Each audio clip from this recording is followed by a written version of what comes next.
The wind howled through the empty streets of the small town, carrying with it the faint scent of rain. Sarah pulled her jacket tighter around her shoulders as she glanced at her friends. They were huddled together on the steps of the old library, their faces lit by the dim glow of a street lamp. Jake, as usual, was the loudest of the group, his voice cutting through the night. "I'm telling you, it's just an old building," Jake said, grinning. "There's no such thing as ghosts." Emily rolled her eyes. "That's what they all say before they end up screaming and running for their lives." "Come on, Em," Jake shot back. "You're not scared, are you?" "I'm not scared," Emily said, crossing her arms. "I just think it's stupid to go poking around in places we don't belong." Ryan, the quietest of the group, spoke up. "The museum's been abandoned for decades. Nobody's been in there since World War II. There's probably nothing left to see." "Exactly," Jake said, clapping Ryan on the back. "Which is why we should check it out. Think about it.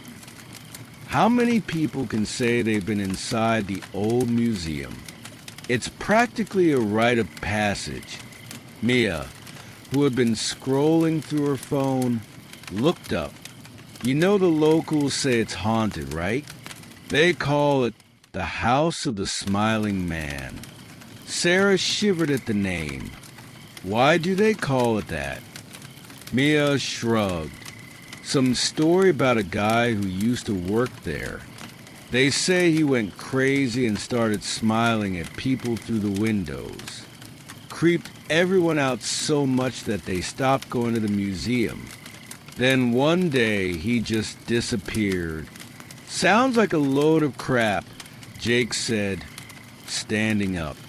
"But if you're all too chicken to go, I guess I'll just have to do it myself." Sarah exchanged a glance with Emily. She didn't believe in ghosts, but there was something about the museum that made her uneasy. Still, she couldn't let Jake goad her into backing out. "I'm in," she said, trying to sound braver than she felt. "Me too," Ryan said reluctantly. Emily sighed. "Fine, but if we get arrested for trespassing, I'm blaming you, Jake." Mia hesitated for a moment before nodding. "All right, let's do it." Jake grinned. "That's the spirit. Let's meet at the museum at midnight." Midnight came quickly, and the group found themselves standing in front of the old museum. The building loomed over them, its windows dark and lifeless. The once grand entrance was now covered in ivy, and the wooden doors were warped and cracked. "Well," Jake said, pulling out a flashlight, "let's see what all the fuss is about." As they stepped inside, the air grew colder, and the sound of their footsteps echoed through the empty halls. Sarah couldn't shake the feeling that they were being watched. "Welcome to the House of the Smiling Man," Jake said with a mock bow. "Let's see if he's home."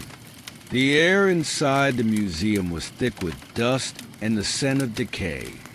Every step the group took stirred up clouds of dirt, and their flashlights cast long, flickering shadows on the peeling walls. The once grand building was a shell of its former self, with broken display cases, shattered glass, and faded plaques that hinted at a time when the museum had been a proud monument to history. "Wow," Emily muttered, her voice barely above a whisper. "This place is creepy." "Yeah," Ryan agreed, his eyes darting around nervously. "It feels like it's been frozen in time." Jake, ever the fearless leader, strode ahead, his flashlight beam bouncing off the walls. Come on, guys. It's just an old building. Look at this stuff. It's like a time capsule. The group followed him into what appeared to be the main exhibit hall. The room was massive, with high ceilings and rows of display cases that had once held artifacts from World War II. Now, most of the cases were empty, their glass shattered or fogged with grime.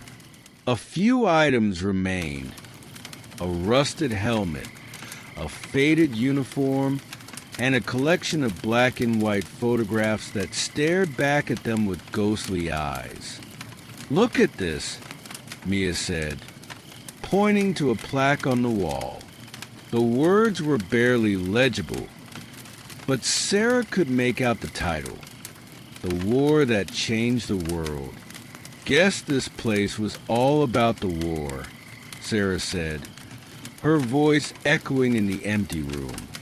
Yeah, Emily said, running her fingers over the edge of a broken display case. But why would they just abandon it? I mean, this stuff is important, right?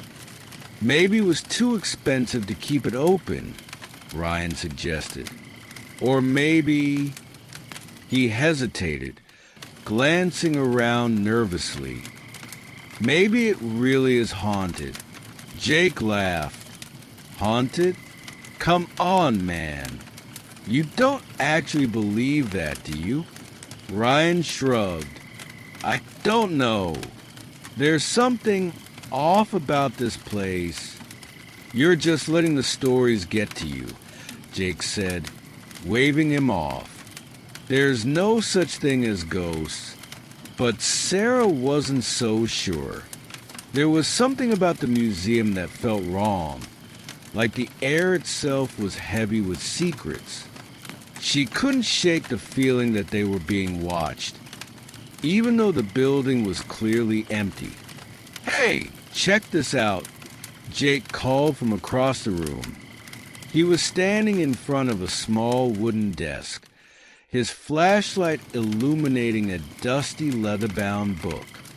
Looks like someone's journal.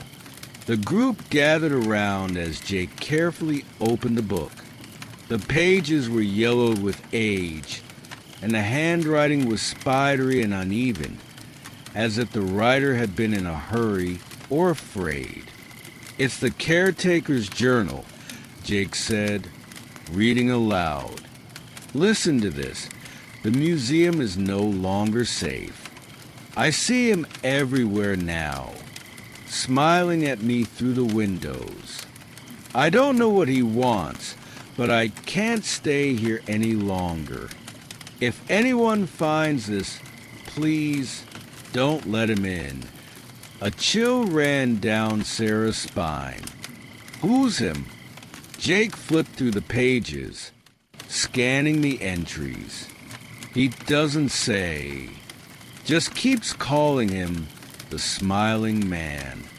That's the guy Mia was talking about, Emily said, her voice trembling. The one who used to work here. Yeah, Mia said, her face pale. The locals say he went crazy. Started smiling at people through the windows, like he was watching them. Then one day, he just disappeared. Probably just some urban legend, Jake said, though his voice lacked its usual confidence. You know how small towns are. They love their ghost stories. Still, Sarah said, glancing around the room, it's weird, right? Why would the caretaker write something like that if it wasn't true?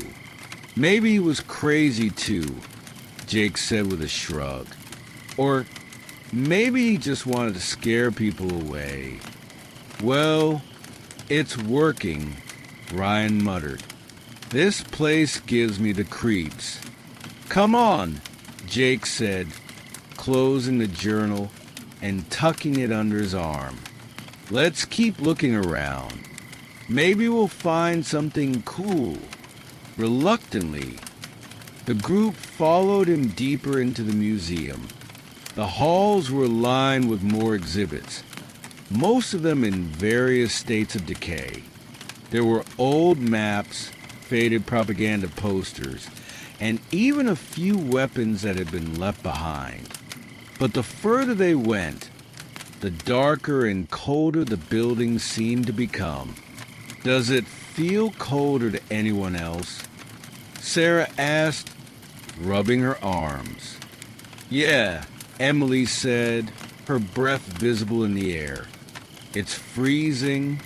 It's just a building, Jake said, though he sounded less sure of himself. Old places like this are always drafty. But Sarah wasn't convinced. The cold felt unnatural, like it was seeping into her bones. And then there was the silence, so complete that it was almost deafening. The only sounds were their footsteps and the occasional creak of the floorboards.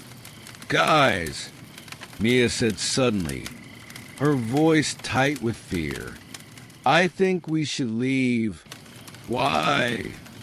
Jake asked, turning to face her.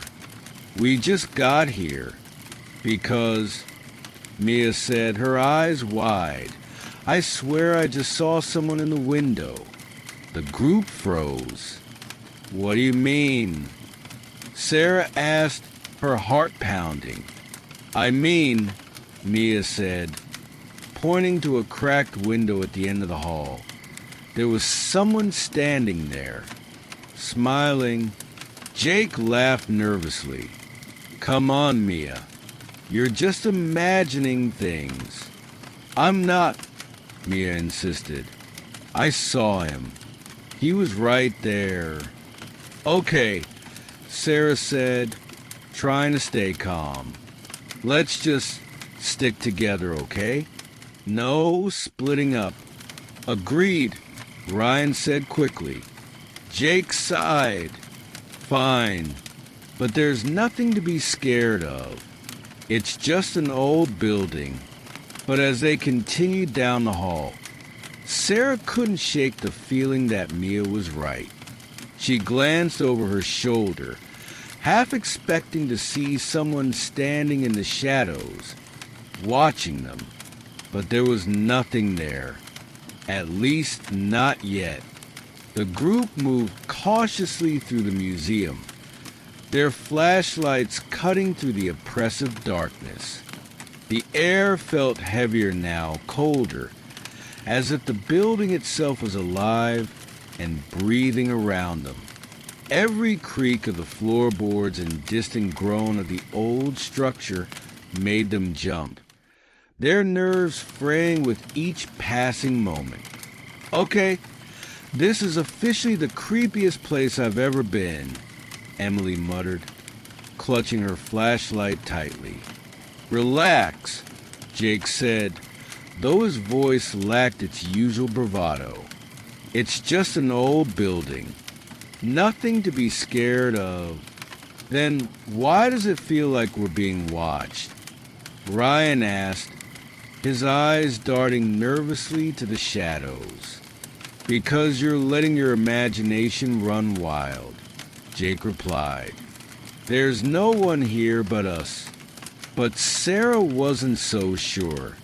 The feeling of being watched was growing stronger, and she couldn't shake the sense that something, or someone, was lurking just out of sight. She glanced over her shoulder again, her heart pounding, but the hallway behind them was empty. Let's just keep moving, she said, her voice trembling slightly. The sooner we look around, the sooner we can leave. The group pressed on, their footsteps echoing through the cavernous halls. They passed more exhibits, most of them in ruins. A display of antique radios, their dials frozen in time. a collection of faded photographs showing soldiers in uniform, and a glass case containing a rusted typewriter, its keys covered in a thick layer of dust. "Hey, check this out," Jake said, stopping in front of a large painting. The canvas was cracked and faded, but the image was still visible. A man in a dark suit, standing in front of the museum. His face was pale, his eyes dark, and his lips curved into a wide, unsettling smile. "Is that him?" Mia asked, her voice barely above a whisper. "Looks like it," Jake said, shining his flashlight on the plaque beneath the painting. The words were difficult to read, but Sarah could just make out the name. The caretaker. "That's the guy from the journal," Emily said, stepping closer. "The one who disappeared." "Yeah," Jake said, studying the painting. "He doesn't look so scary to me." But Sarah couldn't take her eyes off the man's smile.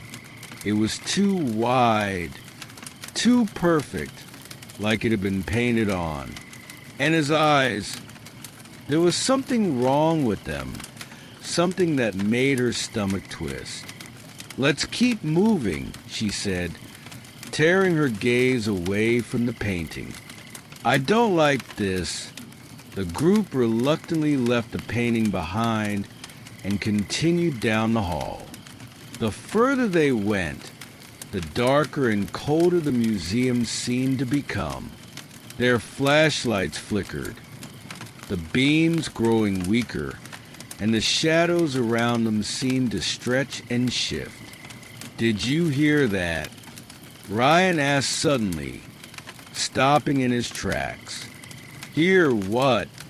Jake asked, turning to face him.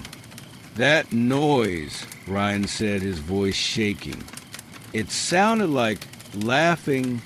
The group fell silent, straining to hear. For a moment, there was nothing but the sound of their own breathing. And then, faint and distant, they heard it. A low, eerie chuckle that seemed to echo through the halls. "Okay, that's enough for me," Mia said, her voice trembling. "We need to get out of here." "Relax," Jake said, though his face had gone pale. "It's probably just the wind." "That wasn't the wind," Sarah said, her heart racing. "That was laughing." "Let's just stick together," Emily said, her voice tight with fear. "We'll find a way out and—" She stopped mid-sentence, her eyes widening in terror. "Oh my God!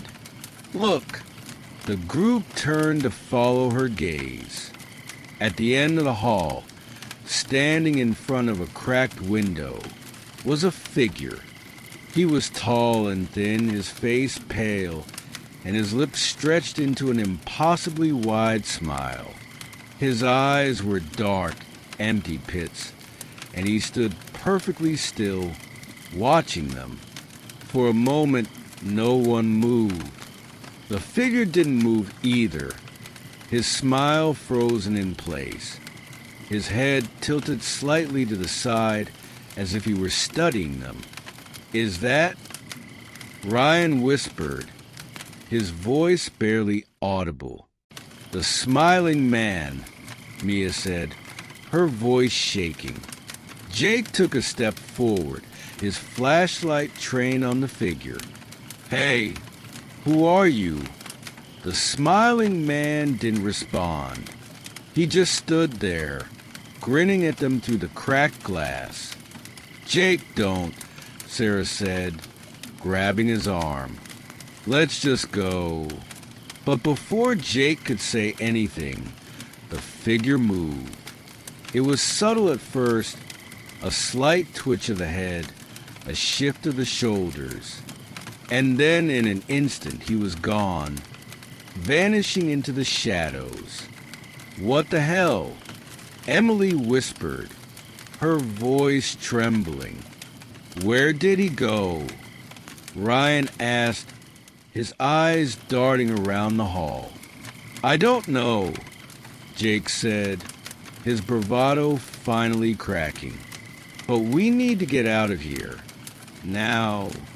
The group turned and ran, their footsteps echoing through the empty halls. Sarah's heart was pounding, her breath coming in short, panicked gasps. She didn't dare look back, afraid of what she might see. They reached the main hall and stopped, gasping for breath. The room was eerily silent, the only sound the faint hum of the wind outside. Did we lose him? Mia asked, her voice shaking. I think so, Jake said, though he didn't sound convinced. But Sarah wasn't so sure.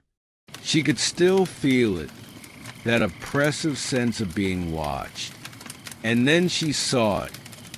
A message scrawled on the glass of one of the display cases, written in what looked like blood. You can't leave. Her blood ran cold. Guys, look. The group turned to see the message, their faces pale with fear. What does that mean? Emily whispered. It means we're not alone, Sarah said, her voice trembling. And I don't think he's going to let us go. The group stood frozen in the main hall, staring at the chilling message scrawled on the glass. You can't leave. The words seemed to pulse in the dim light of their flashlights, as if they were alive. Sarah's breath caught in her throat, and she could feel the weight of the museum pressing down on them, suffocating and inescapable. This isn't funny, Emily said, her voice trembling. Who would do this? No one, Ryan whispered, his face pale. No one else is here. Jake, still clutching the caretaker's journal, tried to sound confident, but his voice wavered. It's just some prank. Someone's messing with us. Jake, Sarah said, her voice sharp. You saw him. We all did. That wasn't a prank. Okay, fine, Jake snapped, his bravado cracking. But we're not going to stand here freaking out. Let's just get out of here. Agreed, Mia said quickly. I don't care about the dare anymore. I just want to leave. The group turned toward the entrance, their flashlights bouncing off the walls as they hurried back the way they had come. The main doors loomed ahead, their heavy wooden frames warped with age. Jake reached them first, grabbing the iron handles and pulling with all his strength. The doors didn't budge. Come on, Jake muttered, yanking harder. Open, damn it. Let me try, Ryan said, stepping forward. He pushed and pulled at the doors, but they remained firmly shut, as if something on the other side was holding them in place. They were open when we came in, Sarah said, panic rising in her chest. Why won't they open now? It's the smiling man, Mia whispered, her voice trembling. He doesn't want us to leave. Don't say that, Emily snapped, her eyes wide with fear. There has to be another way out. Yeah, Jake said, his voice tight. There's probably a back door or something. Let's find it. The group turned and began searching the museum, their flashlights cutting through the darkness. The hall seemed longer now, the shadows deeper and the cold more biting. Every creak of the floorboards and groan of the old building made them jump. their nerves fraying with each step. "Why does it feel like this place is getting bigger?" Ryan asked, his voice shaking. "We've been walking for ages." "It's not getting bigger," Jake said, though he didn't sound convinced. "We're just turned around. That's all." "Are we?" Sarah asked, glancing over her shoulder. She could have sworn she saw something move in the shadows, but when she turned her flashlight toward it, there was nothing there. "Let's just keep going," Emily said, her voice tight. "We'll find a way out." But as they moved deeper into the museum, the sense of unease grew stronger. The air felt heavier, colder, and the oppressive silence was broken only by the faint sound of their footsteps. And then, faint and distant, they heard it again, the low, eerie chuckle of the smiling man. "Did you hear that?" Mia whispered, her voice trembling. "Yeah," Sarah said, her heart pounding. "He's here." "Don't say that," Jake said, his voice shaking. "It's just the wind." "That's not the wind," Ryan said, his eyes wide with fear. "That's him." The group stopped, their flashlights darting around the hall. The laughter grew louder, echoing off the walls, and then it stopped, replaced by a deafening silence. "Where is he?" Emily whispered, clutching Sarah's arm. "I don't know," Sarah said, her voice trembling. "But we need to keep moving." They hurried down the hall, their footsteps echoing in the empty space. The museum seemed to twist and shift around them, the halls blending together in a maze of darkness and decay. Every turn brought them back to the same place, the same exhibits, the same cracked windows. "We're going in circles," Mia said, her voice rising in panic. "We're trapped." "No, we're not," Jake said, though his voice was tight with fear. "We just need to." He stopped mid-sentence, his flashlight beam catching something ahead. The group froze, their eyes fixed on the figure standing at the end of the hall. It was the smiling man. He stood perfectly still, his pale face illuminated by the faint moonlight streaming through a nearby window. His lips were stretched into that same impossibly wide grin, and his dark, empty eyes seemed to bore into them. "Run," Sarah whispered, her voice barely audible. The group didn't need to be told twice. They turned and ran, their flashlights bouncing wildly as they sprinted down the hall. The sound of their footsteps echoed around them, but Sarah could hear something else now, something that made her blood run cold. Footsteps, heavy, deliberate footsteps, following them. "He's coming," Mia screamed, her voice echoing through the halls. "Keep running," Jake shouted, his voice panicked. They turned a corner and burst into a large room filled with broken display cases and overturned furniture. The group stopped, gasping for breath, their flashlights darting around the room. "Did we lose him?" Ryan asked, his voice trembling. "I don't know," Sarah said, her chest heaving. "I don't think so." The room fell silent, the only sound their ragged breathing. And then, slowly, the laughter began again. It was low and guttural, echoing through the room, coming from everywhere and nowhere at once. "Where is he?" Emily whispered, her voice shaking.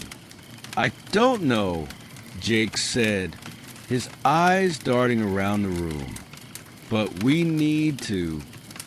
Before he could finish, the laughter stopped, replaced by a deafening silence. And then from the shadows, the smiling man stepped forward. He moved slowly, his grin never faltering, his dark eyes fixed on them. The group backed away, their flashlights trembling in their hands. "What do you want?" Jake shouted, his voice cracking. "Leave us alone." The smiling man didn't respond. He just stood there, grinning, his head tilted slightly to the side. And then, without warning, the lights in the room flickered and went out, plunging them into darkness. "Run!" Sarah screamed, grabbing Emily's arm. The group bolted, their flashlights flickering as they stumbled through the dark. The sound of the smiling man's laughter followed them, growing louder and more distorted, until it was all they could hear. They didn't stop running until they reached another hallway, their breaths coming in ragged gasps. Sarah's hands were shaking, her flashlight barely steady as she scanned the shadows. "We can't keep running," Ryan said, his voice trembling. "He's not going to let us leave." "Then what do we do?" Mia asked, tears streaming down her face. "We find a way to stop him," Sarah said, her voice firm despite the fear in her chest. "There has to be a way." Jake held up the caretaker's journal, his hands shaking. "Maybe there's something in here. Something that can help us." "Then we'd better find it fast," Emily said, glancing over her shoulder. "Because I don't think he's done with us yet." The group huddled together in the dim hallway, their flashlights flickering weakly as if the batteries were being drained by the oppressive energy of the museum. Jake flipped through the caretaker's journal with trembling hands, the pages crackling in the silence. The faint sound of the smiling man's laughter still echoed in the distance, growing louder and softer as if he were toying with them. "Come on, Jake," Sarah urged, her voice tight with fear. "There has to be something in there. Anything." "I'm looking," Jake snapped, though his voice betrayed his panic. "It's not like this thing has a table of contents." "Guys," Mia whispered, her voice trembling. "I don't think we're alone." The group froze, their flashlights darting around the hallway. The shadows seemed to stretch and shift, and the air grew colder, biting at their skin. Sarah's heart pounded in her chest as she strained to hear over the sound of her own breathing. And then she saw it, at the far end of the hallway, just beyond the reach of their flashlights. A figure emerged from the darkness. He was tall and thin, his pale face illuminated by the faint moonlight streaming through a nearby window. His lips were stretched into that same impossibly wide grin, and his dark, empty eyes seemed to pierce through the shadows.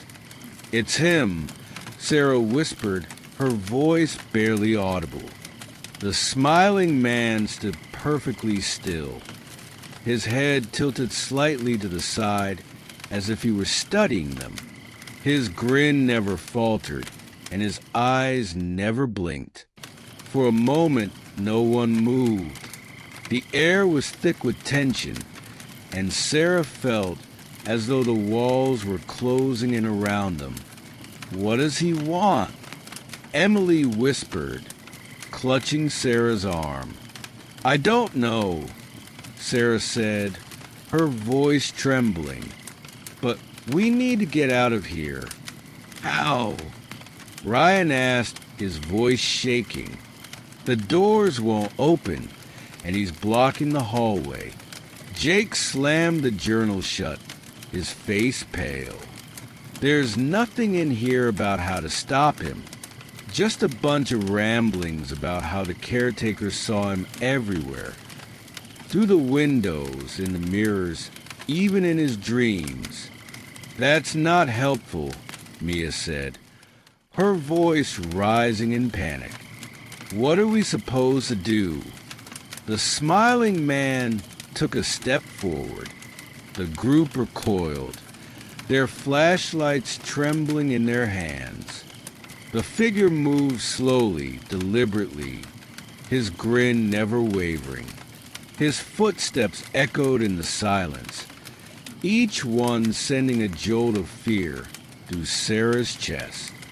"Stay back," Jake shouted, holding up the journal as if it were a shield. "Don't come any closer." The smiling man didn't respond. He just kept walking, his movements unnaturally smooth, as if he were gliding across the floor.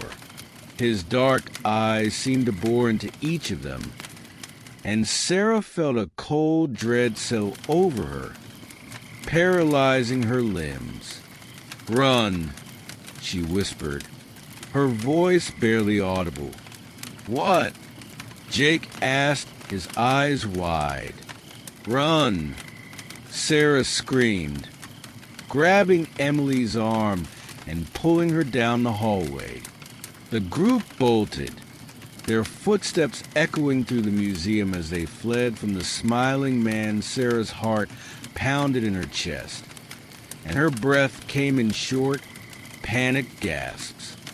She didn't dare look back, afraid of what she might see. "Where are we going?" Ryan shouted, his voice trembling. "Anywhere but here," Sarah yelled, her flashlight bouncing wildly as she ran. They turned a corner and found themselves in another exhibit hall. The room was filled with broken display cases and overturned furniture, the remnants of a once proud collection now reduced to ruins. The group stopped, gasping for breath, their flashlights darting around the room. "Did we lose him?" Mia asked, her voice shaking. "I don't know," Sarah said, her chest heaving. "But we can't stay here. He's not going to stop. Why is he after us?" Emily asked, tears streaming down her face. "What did we do?" "It's not about what we did," Jake said, his voice grim. "It's about the museum. The journal said he's tied to this place. He doesn't let anyone leave. Then how do we stop him?" Ryan asked, his voice desperate. "I don't know," Jake admitted, his hands shaking. "But there has to be a way. There has to be..." The laughter started again, low and guttural, echoing through the room. The group froze, their flashlights darting around as they tried to pinpoint the source of the sound. It seemed to come from everywhere and nowhere at once, growing louder and more distorted with each passing second. And then, from the shadows, the smiling man stepped forward. He moved slowly, his grin never faltering, his dark eyes fixed on them. The group backed away, their flashlights trembling in their hands. "What do you want?" Jake shouted, his voice cracking. "Leave us alone." The smiling man didn't respond. He just stood there, grinning, his head tilted slightly to the side. And then, without warning, He raised a hand and pointed at them. The lights in the room flickered and went out, plunging them into darkness. "Run!" Sarah screamed, grabbing Emily's arm. The group bolted again, their flashlights flickering as they stumbled through the dark. The sound of the smiling man's laughter followed them, growing louder and more distorted, until it was all they could hear. Sarah's chest burned as she ran, her legs trembling with exhaustion, but she didn't dare stop. They turned another corner and found themselves in a small room filled with old furniture and broken artifacts. The group collapsed against the walls, gasping for breath, their flashlights barely illuminating the space. "Is he gone?" Mia whispered, her voice trembling. "I don't know," Sarah said, her heart pounding. "But we can't keep running. We need to figure out how to stop him." Jake opened the journal again, his hands shaking. "There has to be something in here. Some clue. Some way to break the curse." "Then find it," Emily said, her voice tight with fear. "Because I don't think we have much time." The laughter started again, faint and distant, but growing louder with each passing second. Sarah's stomach twisted with fear as she realized the truth. The smiling man wasn't going to stop. He was hunting them, and he wouldn't rest until he had them. "Jake," she said, her voice trembling. "Hurry, I'm trying," Jake said, flipping through the pages. "But it's all just rambling. There's nothing." He stopped, his eyes widening as he read a passage. "Wait, I think I found something." "What is it?" Ryan asked, his voice desperate. "The caretaker wrote about an artifact," Jake said, his voice trembling. "Something that binds the smiling man to the museum. If we destroy it, we might be able to break the curse." "Where is it?" Sarah asked, her heart racing. Jake scanned the page, his face pale. The basement. The group fell silent, the weight of the revelation sinking in. The basement, the one place they hadn't dared to go. The one place where the darkness felt deepest. "We have to go," Sarah said, her voice firm despite the fear in her chest. "It's our only chance."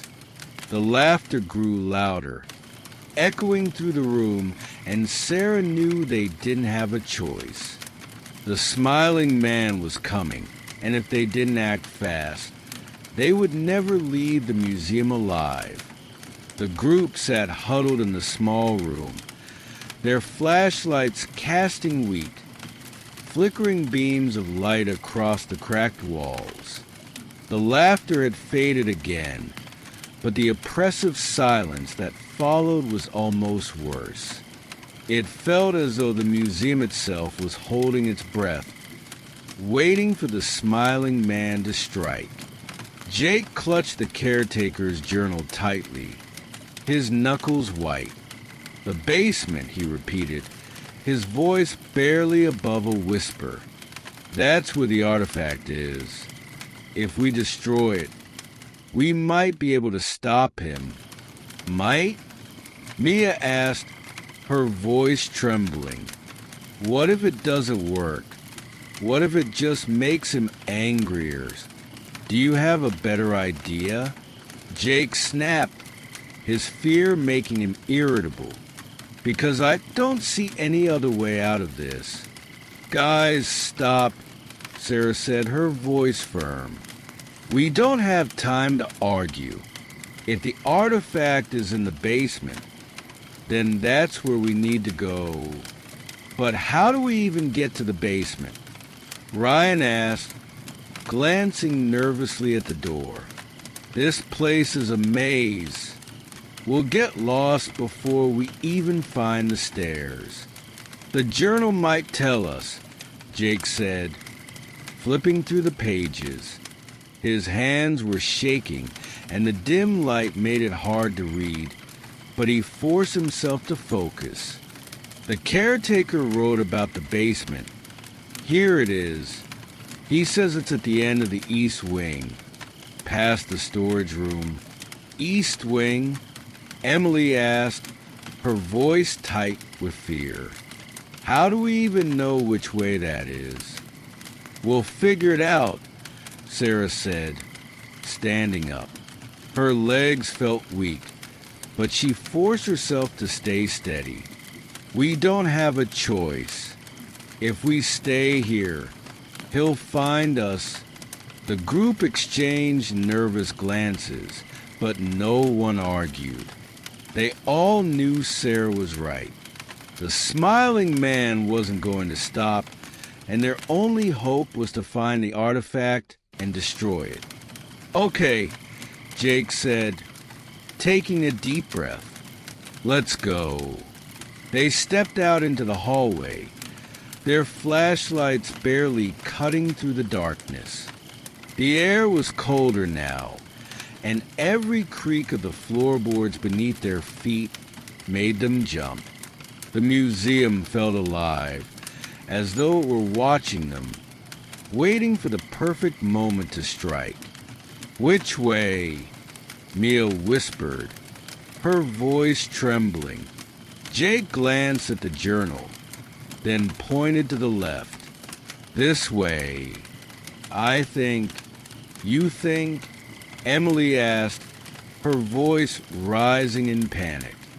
What if you're wrong? Do you want to lead the way?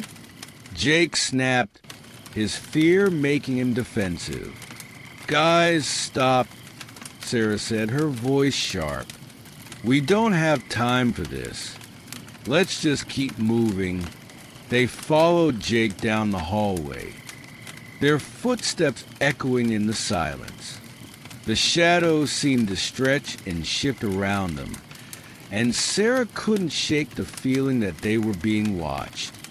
She glanced over her shoulder, half expecting to see the smiling man standing there, but the hallway behind them was empty. For now. How much farther? Ryan asked, his voice shaking. I don't know, Jake admitted. The journal just says it's at the end of the east wing. We'll know it when we see it. They turned a corner and found themselves in a long, narrow hallway lined with doors. Most of them were closed, their paint peeling and their handles rusted, but one door at the far end was slightly ajar. That must be it, Jake said, pointing to the open door. Are you sure? Mia asked, her voice trembling. No, Jake admitted, but it's the only lead we've got. The group moved cautiously down the hallway, their flashlights trained on the open door. The air grew colder with each step, and Sarah's stomach twisted with dread. She could feel it now, the smiling man's presence, like a weight pressing down on her chest. When they reached the door, Jake pushed it open with trembling hands. The room beyond was small and cluttered, filled with broken furniture and dusty crates. A set of narrow stairs led down into the darkness, the steps creaking ominously as Jake shone his flashlight on them. The basement, he said, his voice barely audible. Do we have to go down there? Emily asked, her voice shaking. Yes, Sarah said firmly. If the artifact is down there, we have to find it. Jake took a deep breath and stepped onto the first stair.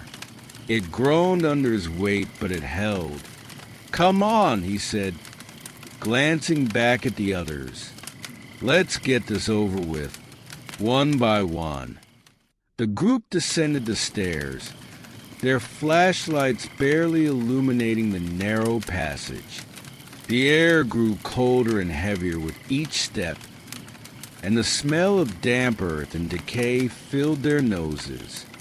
Sarah's heart pounded in her chest, and she gripped her flashlight tightly, her knuckles white.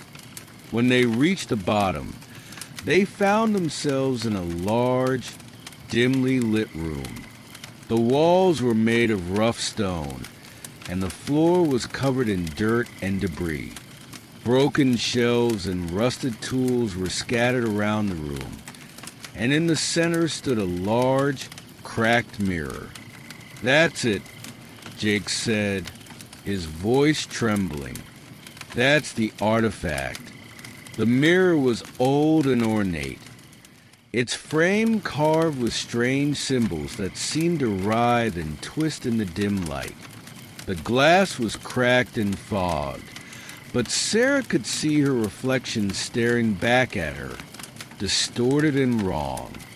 "How do we destroy it?" Ryan asked, his voice shaking. "I don't know," Jake admitted. "The journal doesn't say." "Then we'll just have to figure it out," Sarah said, stepping forward. She picked up a rusted crowbar from the floor and gripped it tightly. "Stand back."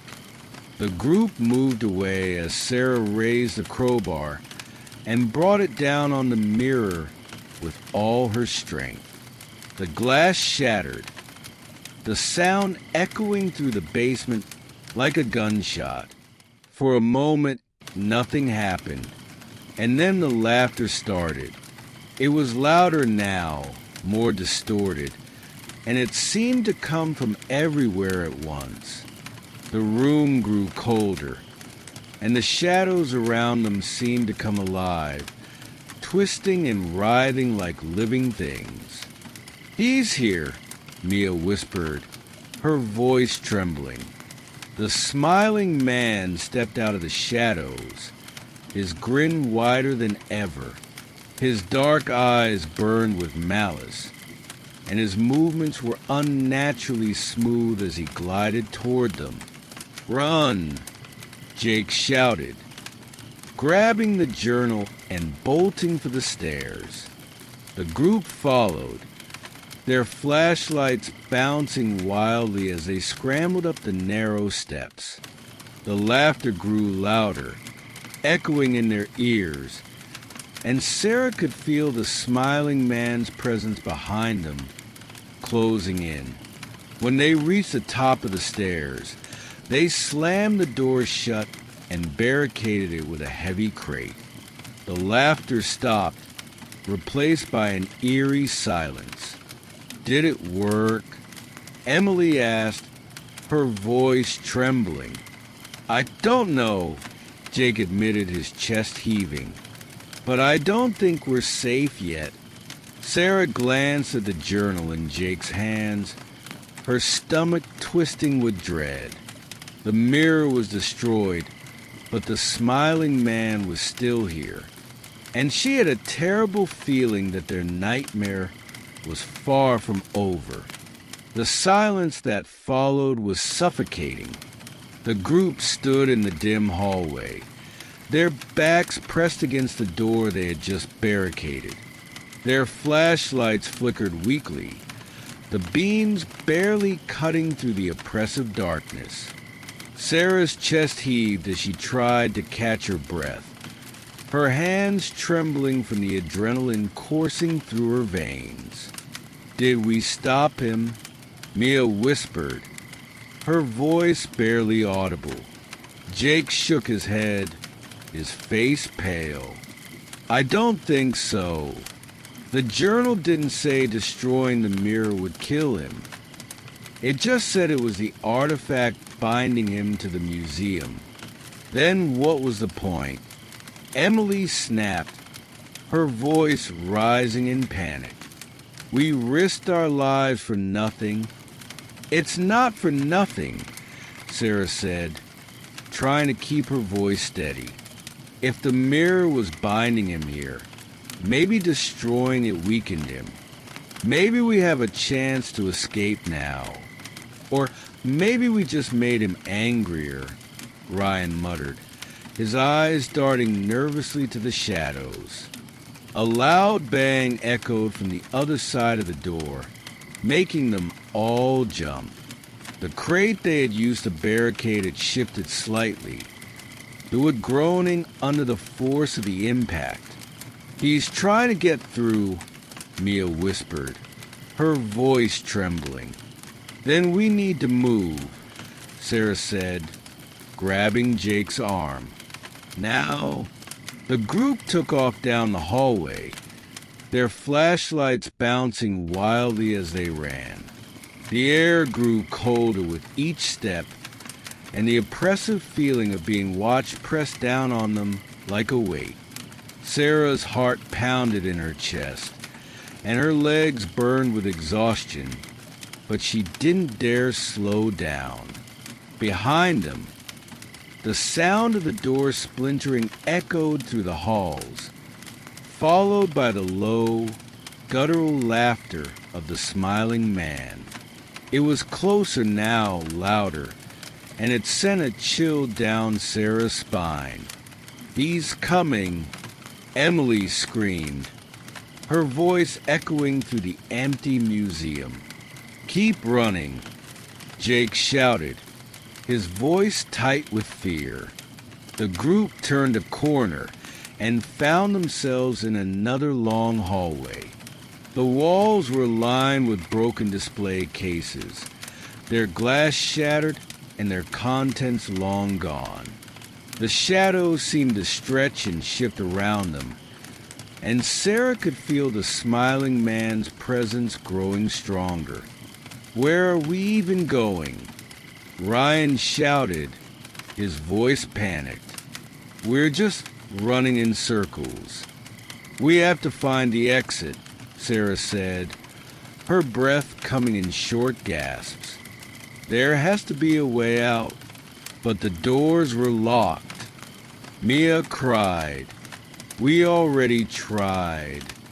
"Just keep moving," Jake interrupted, his voice sharp. "We can't stop now." The laughter grew louder, echoing through the halls, and Sarah could hear the sound of footsteps behind them, slow, deliberate, and unrelenting. She glanced over her shoulder and saw him. The smiling man, his pale face illuminated by the faint moonlight streaming through a nearby window. His grin was wider than ever, and his dark, empty eyes seemed to burn with malice. "He's right behind us," Sarah screamed, her voice breaking. The group turned another corner and burst into a large room filled with overturned furniture and broken artifacts. The air was thick with dust, and the faint smell of decay lingered in the air. They stopped, gasping for breath, their flashlights darting around the room. "Where do we go now?" Emily asked, her voice trembling. "I don't know," Jake admitted, his chest heaving. "We're running out of places to hide." "We can't keep running forever," Ryan said, his voice tight with fear. "He's not going to stop. Then we have to fight him," Sarah said, her voice firm despite the fear in her chest. "Fight him?" Mia asked, her eyes wide. "How? He's not human." "I don't know," Sarah admitted, "but we can't just keep running. If we don't do something, he's going to catch us." The laughter started again, low and guttural, echoing through the room. The group froze, their flashlights darting around as they tried to pinpoint the source of the sound. It seemed to come from everywhere and nowhere at once, growing louder and more distorted with each passing second. And then, from the shadows, the smiling man stepped forward. He moved slowly, his grin never faltering, his dark eyes fixed on them. His movements were unnaturally smooth, as if he were gliding across the floor, and his presence filled the room with an overwhelming sense of dread. "Stay back," Jake shouted, holding up the journal as if it were a weapon. "Don't come any closer." The smiling man didn't respond. He just stood there, grinning, his head tilted slightly to the side. And then, without warning, he raised a hand and pointed at them. The lights in the room flickered and went out, plunging them into darkness. "Run!" Sarah screamed, grabbing Emily's arm. The group bolted again, their flashlights flickering as they stumbled through the dark. The sound of the smiling man's laughter followed them, growing louder and more distorted until it was all they could hear. Sarah's chest burned as she ran, her legs trembling with exhaustion, but she didn't dare stop. They turned another corner and found themselves in a narrow hallway lined with doors. Most of them were closed, their paint peeling and their handles rusted, but one door at the far end was slightly ajar. "In there," Jake shouted, pointing to the open door. The group sprinted toward the door and burst into the room beyond. It was small and cluttered, filled with broken furniture and dusty crates. A single window was set into the far wall, its glass cracked and fogged with grime. "Block the door," Sarah shouted, grabbing a heavy crate and shoving it against the door. The others followed her lead, piling furniture and debris in front of the door until it was completely barricaded. The laughter outside grew louder, and the sound of footsteps echoed in the hallway, growing closer with each passing second. "What do we do now?" Mia asked, her voice trembling. "We need a plan," Sarah said, her mind racing. "We can't keep running. We have to find a way to stop him. But how?" Emily asked, tears streaming down her face. He's not human. How do you stop something like that?" "I don't know," Sarah admitted, her voice trembling. "But we have to try. If we don't, we're not going to make it out of here." The laughter stopped, replaced by an eerie silence. The group froze, their flashlights trained on the barricaded door. For a moment, nothing happened, and then the door shook violently, the sound of splintering would echoing through the room. "He's here," Ryan whispered, his voice trembling. The door shook again, harder this time, and the barricade began to shift. The group backed away, their flashlights trembling in their hands. "Get ready," Sarah said, gripping the crowbar tightly. "Whatever happens, we stick together." The door burst open, and the smiling man stepped into the room, his grin wider than ever. His dark eyes burned with malice, and his presence filled the room with an overwhelming sense of dread. The group screamed, their flashlights flickering as the smiling man advanced toward them. Sarah raised the crowbar, her hands shaking and prepared to fight. The smiling man stood in the doorway, his impossibly wide grin stretching across his pale face. His dark, Empty eyes seemed to drink in the fear radiating from the group. The barricade they had so desperately built lay in splinters at his feet, and the air in the room felt heavy, suffocating. Sarah gripped the crowbar tightly, her knuckles white. Her heart pounded in her chest, but she forced herself to stand her ground. "Stay back," she shouted, her voice trembling but defiant. The smiling man tilted his head slightly, as if amused by her bravery. He took a slow, deliberate step forward, his movements unnaturally smooth, almost gliding. The laughter started again, low and guttural, echoing through the small room. It wasn't coming from his mouth. It was coming from everywhere, surrounding them. "Sarah, what are you doing?" Jake hissed, his voice panicked. "We can't fight him. We don't have a choice." Sarah shot back, her eyes never leaving the smiling man. "If we don't stop him, we're dead." The smiling man raised a hand, his long, thin fingers pointing directly at Sarah.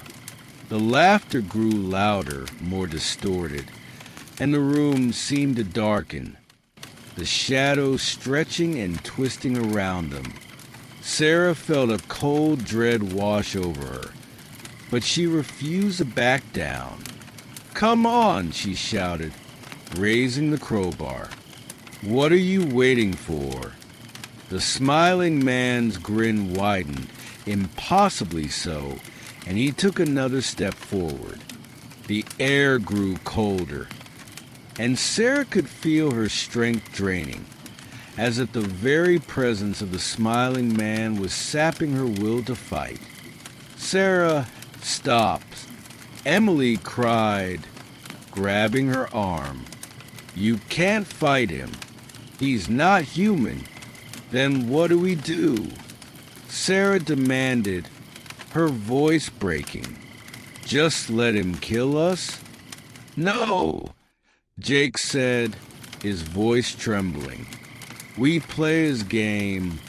The group turned to look at him, their faces pale and confused. "What are you talking about?" Ryan asked, his voice shaking. Jake held up the caretaker's journal, his hands trembling. The journal, it says the smiling man doesn't just kill people. He plays with them first. He makes them choose. "Choose what?" Mia asked, her voice barely above a whisper. "I don't know," Jake admitted, flipping through the pages. But the caretaker wrote about it. He said the smiling man gave him a choice. Something about facing his worst fear or letting someone else take his place. "That's insane," Emily said, her voice trembling. "Why would he do that?" "Because he's not just trying to kill us," Jake said, his voice growing steadier. "He's feeding off our fear. That's what he wants. That's why he's been toying with us this whole time." The smiling man took another step forward, his grin never faltering. The laughter grew louder, and the shadows in the room seemed to close in around them. Sarah could feel the cold seeping into her bones, and her grip on the crowbar faltered. "Jake," she said, her voice trembling, "if you've got a plan, now's the time." Jake swallowed hard, his eyes darting between the journal and the smiling man. "We have to play his game," he said finally. "If we don't, he'll kill us all." "Play his game?" Ryan asked, his voice rising in panic. "Are you serious? What if we lose?" "We don't have a choice," Jake said, his voice firm. "It's the only way." The smiling man stopped, his dark eyes fixed on Jake. For a moment, the room fell silent, the oppressive weight of his presence pressing down on them.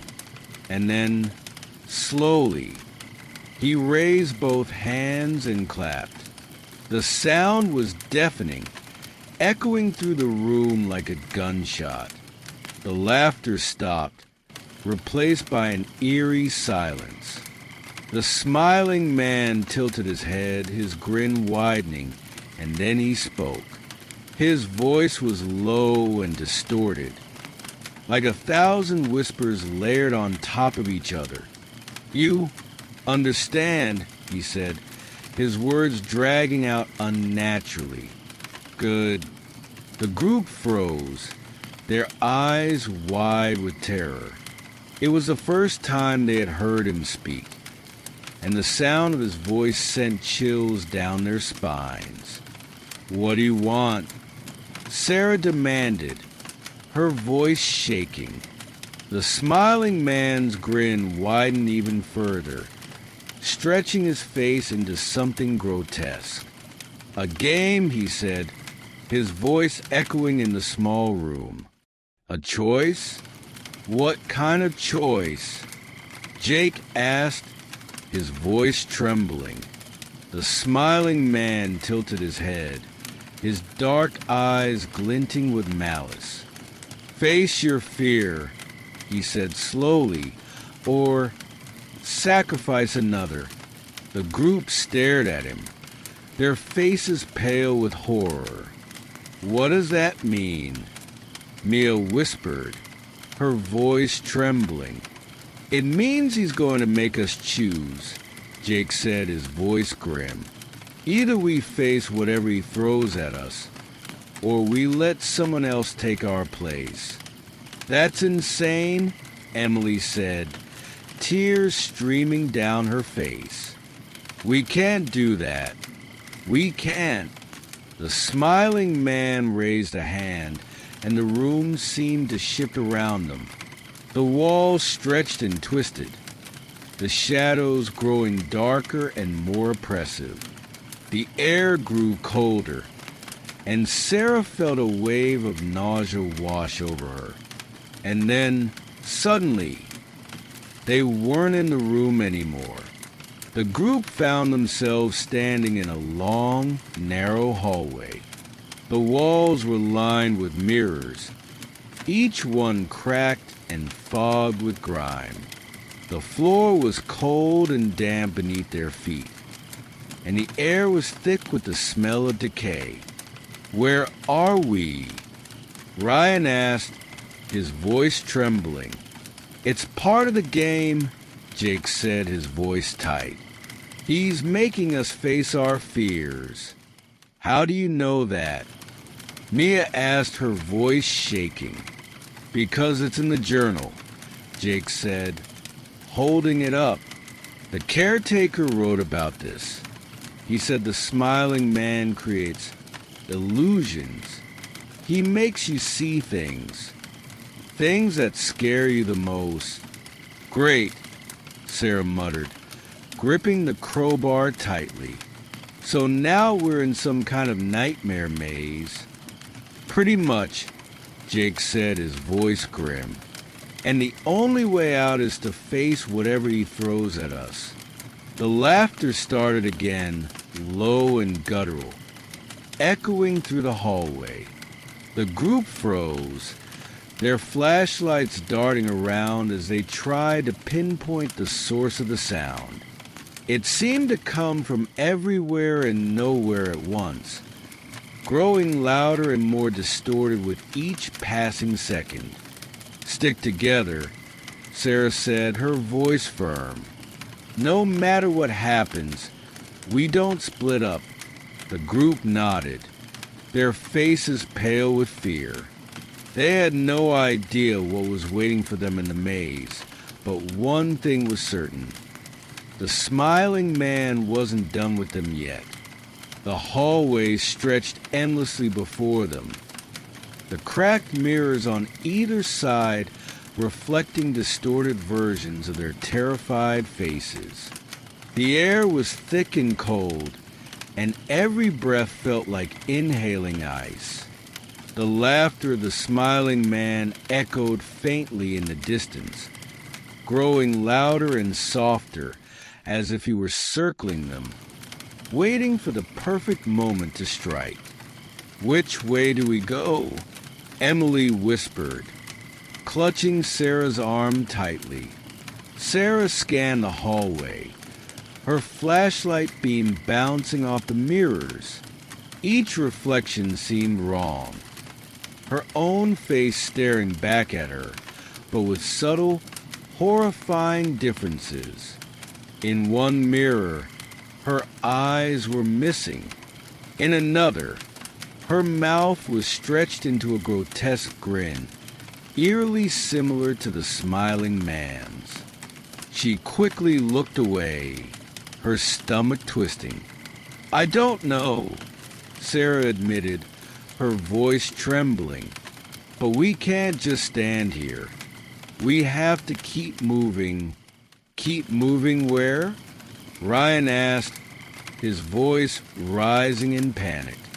"This place doesn't make any sense. It's like we're trapped in some kind of nightmare." "That's exactly what it is," Jake said, his voice grim. He held up the caretaker's journal, flipping through the pages with trembling hands. "The smiling man creates these illusions. He feeds off our fear, and the more scared we get, the stronger he becomes." "Great," Mia muttered, her voice shaking. "So, we're just giving him exactly what he wants." "Not if we stay calm," Jake said, though his own voice betrayed his fear. "We have to stick together and keep our heads. If we let him get to us, we're done for." The group nodded reluctantly, their faces pale and drawn. Sarah took a deep breath, trying to steady her nerves. "Okay," she said, gripping the crowbar tightly. "Let's go." They moved cautiously down the hallway, their flashlights flickering as they passed the cracked mirrors. The distorted reflections seemed to shift and move out of the corners of their eyes, but when they turned to look, the mirrors were still. The air grew colder with each step, and the faint sound of the smiling man's laughter seemed to follow them, growing louder and more distorted. "Do you hear that?" Mia whispered, her voice trembling. "Don't listen to it," Jake said quickly. "It's just another trick. He's trying to scare us." "It's working," Emily muttered, her voice tight with fear. They turned a corner and found themselves in another hallway, identical to the one they had just left. The mirrors on the walls were cracked and fogged, and the floor was damp and cold beneath their feet. Sarah's stomach twisted with dread as she realized the truth. "We're going in circles," she said, her voice trembling. "This place is a maze." "Of course it is," Jake said, his voice grim. "It's part of the game. He's trying to confuse us, make us panic." "Well, it's working," Ryan said, his voice rising. "How are we supposed to get out of here if we don't even know where we are?" "We'll figure it out," Sarah said firmly, though she didn't feel nearly as confident as she sounded. "We just have to keep moving." They continued down the hallway, their footsteps echoing in the silence. The laughter grew louder and the air grew colder, until it felt like they were walking through a freezer. Sarah's breath came in short, panicked gasps, and her flashlight flickered weakly in her hand. And then, without warning, the mirrors began to change. The distorted reflections in the glass shifted and twisted, their faces melting and reforming into something unrecognizable. Sarah froze, her heart pounding in her chest as her reflection stepped out of the mirror. It wasn't her, not really. It looked like her, but its eyes were dark and empty, and its mouth was stretched into a wide, unnatural grin. The reflection tilted its head, mimicking the smiling man, and took a step toward her. Sarah, Emily screamed, grabbing her arm. "Run!" The group bolted, their flashlights bouncing wildly as they sprinted down the hallway. The sound of footsteps echoed behind them. Too many footsteps, as if the reflections had come to life and were chasing them. Sarah's chest burned with exertion, and her legs felt like they were going to give out, but she didn't dare stop. "Where are we going?" Mia shouted, her voice panicked. "Just keep running," Jake yelled, clutching the journal tightly. They turned another corner and found themselves in a large, open room. The walls were lined with mirrors, and the floor was covered in a thin layer of water that reflected their flashlights. The air was colder here, and the oppressive feeling of being watched was stronger than ever. "We can't keep running," Sarah said, gasping for breath. "We have to figure out how to stop this." "How?" Ryan asked, his voice trembling. "We don't even know what's real anymore." Jake flipped through the journal, his hands shaking. "The caretaker wrote about this," he said, his voice tight. He said the smiling man uses the mirrors to trap people in their own fears. If we can break the mirrors, we might be able to break his hold on us. "Break the mirrors?" Emily asked, her voice rising. "There are dozens of them. We'll never be able to break them all." "We don't have to break them all," Jake said, his voice growing steadier. "Just the right one. The caretaker said there's one mirror that's different from the others. It's the one he uses to control the maze. If we can find it and destroy it, we might be able to escape. How do we know which one it is?" Sarah asked, her heart pounding. Jake hesitated, flipping through the journal. "I don't know," he admitted. "The caretaker didn't say." "Great," Ryan muttered, his voice dripping with sarcasm. "So, we're just supposed to guess." The laughter started again, louder and more distorted than before.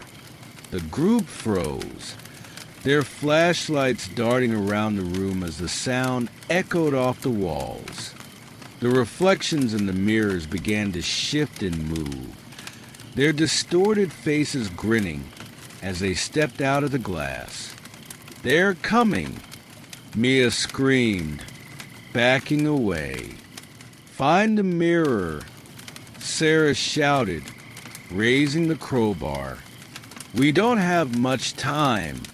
The group scattered, their flashlights darting across the mirrors as they searched for the one that was different.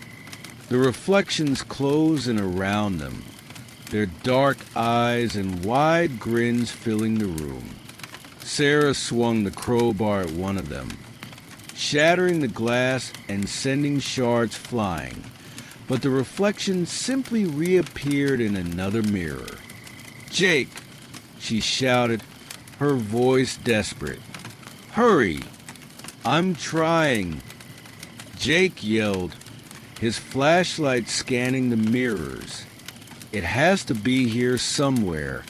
The laughter grew louder, and the reflections closed in, their grins widening as they reached for the group.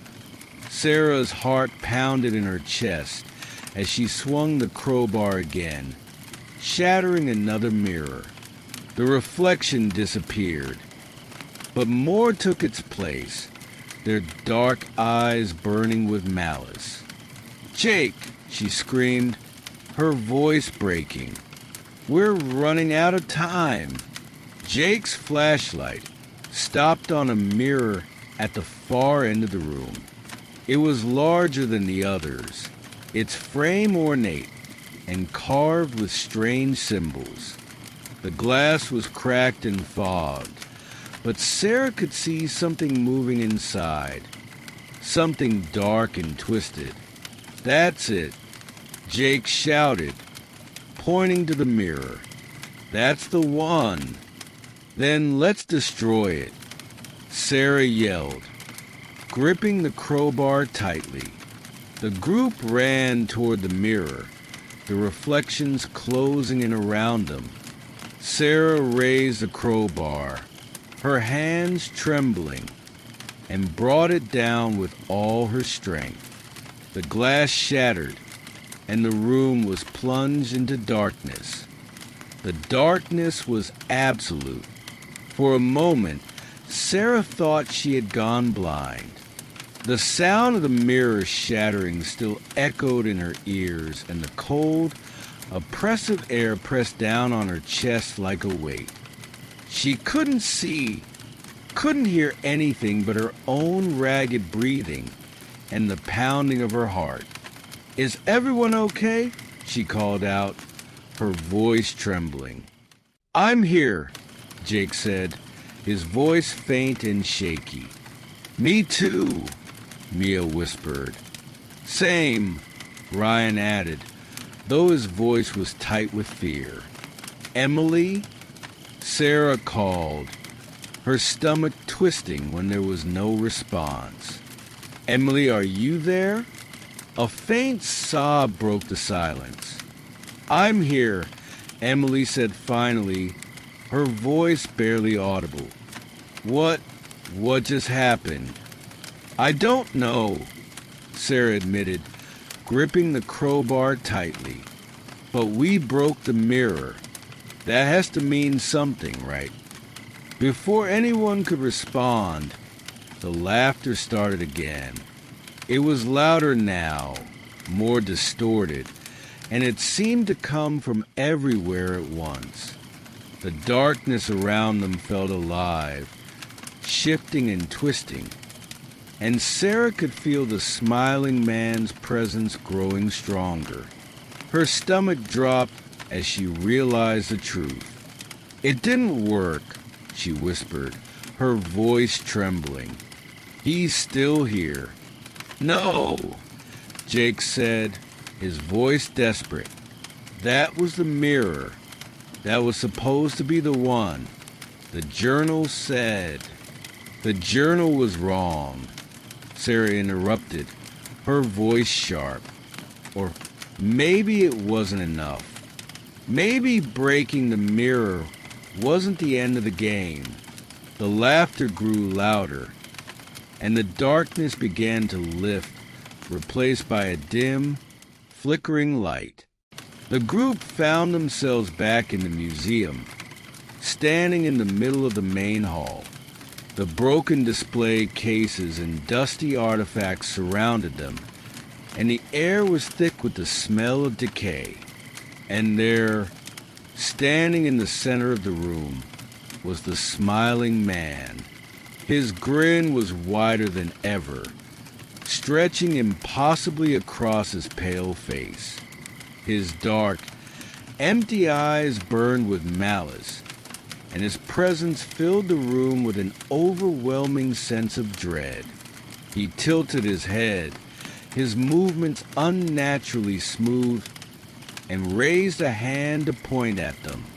"You played well," he said, his voice low and distorted, like 1,000 whispers layered on top of each other. "But the game is not over. What do you want from us?" Sarah demanded, her voice shaking. "We broke the mirror. We played your game. What else do you want?" The smiling man's grin widened and he took a slow, deliberate step forward. "A choice," he said, his voice dragging out unnaturally. "One must stay." The group froze, their faces pale with horror. "What do you mean, one must stay?" Jake asked, his voice trembling.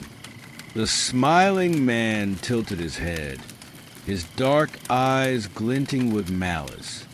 "One must stay," he repeated, "to take my place, to keep the game alive." "No," Mia whispered, shaking her head. "No, that's not fair.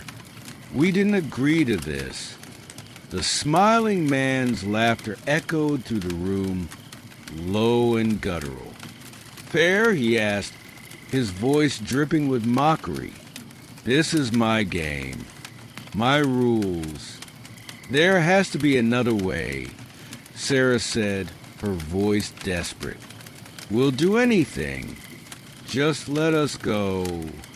The smiling man's grin faltered for a moment, and his dark eyes seemed to narrow. "Anything?" he asked, his voice soft and dangerous. Sarah hesitated, her stomach twisting with dread. "Yes," she said finally, her voice trembling. "Anything?" The smiling man tilted his head, his grin returning. "Then choose," he said. "One must stay, or all will die." The group stared at him, their faces pale with terror. The room was silent except for the sound of their ragged breathing. Sarah's mind raced, her heart pounding in her chest. She couldn't let this happen. She couldn't let him win. "There has to be another way," Jake said, his voice shaking. "We can't just sacrifice someone. If we don't, we all die," Ryan said, his voice tight with fear. "You heard him. He's not bluffing. How do we even decide something like that?" Mia asked, tears streaming down her face. We can't." The smiling man's laughter echoed through the room, louder and more distorted. "Choose," he said, his voice sharp and commanding, "or I will choose for you." Sarah's stomach twisted as she looked at her friends. They were all terrified, their faces pale and their eyes wide with fear. She couldn't let them die. She couldn't let the smiling man take them. "I'll do it," she said, her voice trembling. The group turned to look at her, their faces filled with shock and horror. "What?" Jake asked, his voice breaking. "Sarah, no. You can't." "I have to," Sarah said, her voice firm despite the fear in her chest. "If I don't, he'll kill all of us. This is the only way." "No," Emily said, tears streaming down her face. "There has to be another way. We can't just leave you here." "You won't be leaving me," Sarah said, forcing a small, sad smile. "I'll still be here. I'll just be part of the game." "Sarah, please," Mia said, her voice breaking. "Don't do this." "I have to," Sarah said, her voice trembling. "It's the only way." The smiling man tilted his head, his grin widening. "A brave choice," he said, his voice low and mocking. "But the game must go on." Sarah took a deep breath and stepped forward, her legs trembling. The smiling man's dark eyes burned into hers, and she felt a cold dread wash over her. But she didn't back down. She couldn't. "Let them go," she said, her voice firm. "You have me now. Let them go." The smiling man's grin widened, and he raised a hand. The air around them seemed to shift, and the room grew darker, the shadows closing in. Sarah felt a cold, heavy weight settle over her, and her vision blurred. "Sarah!" Jake shouted, his voice filled with panic. "No!" The last thing Sarah saw was the smiling man's grin, wide and terrible, as the darkness consumed her. When the group opened their eyes, they were standing outside the museum. The cold night air was a stark contrast to the oppressive atmosphere inside, and the sound of crickets filled the silence. The museum loomed behind them, dark and foreboding, its windows like empty eyes staring down at them. "She's gone," Emily whispered, tears streaming down her face. "She's really gone." Jake clutched the journal tightly, his hands trembling. "She saved us," he said, his voice breaking. "She gave herself up so we could escape." The group stood in silence, their hearts heavy with grief. They had survived, but at a terrible cost. And as they turned to leave, the faint sound of laughter echoed from the museum, low and guttural, sending a chill down their spines. The smiling man's game wasn't over. It never would be. Thanks for watching. Have a good day.